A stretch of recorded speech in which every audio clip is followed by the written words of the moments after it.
करवा चौथ की कथा। बहुत समय पहले की बात है। एक साहूकार के 7 बेटे और उनकी एक बहन करवा थी। सभी सातों भाई अपनी बहन से बहुत प्यार करते थे, यहाँ तक कि वे पहले उसे खाना खिलाते और बाद में स्वयं खाते थे।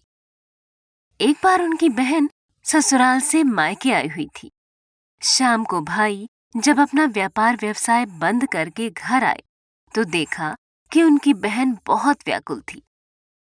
सभी भाई खाना खाने बैठे और अपनी बहन से भी खाने का आग्रह करने लगे, लेकिन बहन ने बताया कि उसका आज करवा चौथ का निर्जल व्रत है और वह खाना सिर्फ चंद्रमा को देखकर उसे अर्घ्य देकर ही खा सकती है।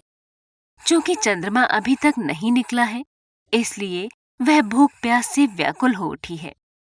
सबसे छोटे भाई से अपनी बहन की हालत देखी नहीं जाती और वह दूर पीपल के पेड़ पर एक दीपक जलाकर चलनी की ओट में रख देता है।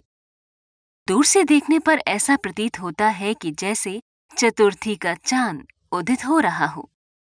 इसके बाद भाई अपनी बहन को बताता है कि चांद निकल आया है, तुम उसे अर्घ देने के बाद भोजन कर सकती हो। बहन खुशी के मारे सीढ़ियों पर चढ़कर चांद को देखती है, उसे अर्घ देकर खाना खाने बैठ जाती है। वह पहला टुकड़ा मुंह में डालती है तो उसे छींक आ जाती है। दूसरा टुकड़ा डालती है तो उसमें बाल निकल आता है और जैसे ही तीसरा टुकड़ा मुंह में डालने की कोशिश करती है तो उसके पति की मृत्यु का समाचार उसे मिलता है। वह बौखला जाती है। उसकी भाभी उसे सच्चाई से अवगत कराती है कि उसके साथ ऐसा क्यों हुआ। करवा चौथ का व्रत गलत तरीके से टूटने के कारण देवता उससे नाराज हो गए हैं और उन्होंने ऐसा किया है। सच्चाई जानने के बाद करवा निश्चय करती है कि वह अपने पति का अंतिम संस्कार नहीं होने देगी और अपने सतीत्व से उन्हें पुनर्जीवन दिलाकर रहेगी। वह पूरे 1 साल तक अपने पति के शव के पास बैठी रहती है, उसकी देखभाल करती है। उसके ऊपर उगने वाली सुईनुमा घास को वह एकत्रित करती जाती है। 1 साल बाद फिर करवा चौथ का दिन आता है। उसकी सभी भाभियां करवा चौथ का व्रत रखती हैं। जब भाभियां उससे आशीर्वाद लेने आती हैं, तो वह प्रत्येक भाभी से यम सुई ले लो, प्रिय सुई दे दो, मुझे भी अपनी जैसी सुहागिन बना दो, ऐसा आग्रह करती है। लेकिन हर बार भाभी उसे अगली भाभी से आग्रह करने का कहकर चली जाती है।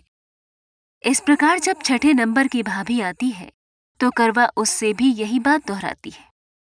ये भाभी उसे बताती है कि चूंकि सबसे छोटे भाई की वजह से उसका व्रत टूटा था, अतः उसकी पत्नी में ही शक्ति है कि वह तुम्हारे पति को दोबारा जीवित कर सकती है। इसलिए जब वह आए तो तुम उसे पकड़ लेना और जब तक वह तुम्हारे पति को जिंदा न कर दे उसे नहीं छोड़ना। ऐसा कहकर वह चली जाती है। सबसे अंत में छोटी भाभी आती है। करवा उनसे भी सुहागिन बनने का आग्रह करती है, लेकिन वह टाल मटोली करने लगती है।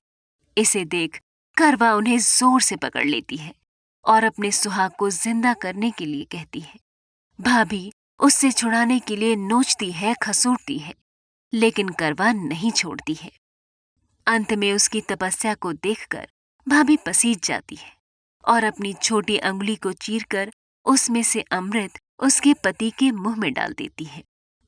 करवा का पति तुरंत श्री गणेश कहता हुआ उठ बैठता है। इस प्रकार प्रभु कृपा से उसकी छोटी भाभी के माध्यम से करवा को अपना सुहाग वापस मिल जाता है।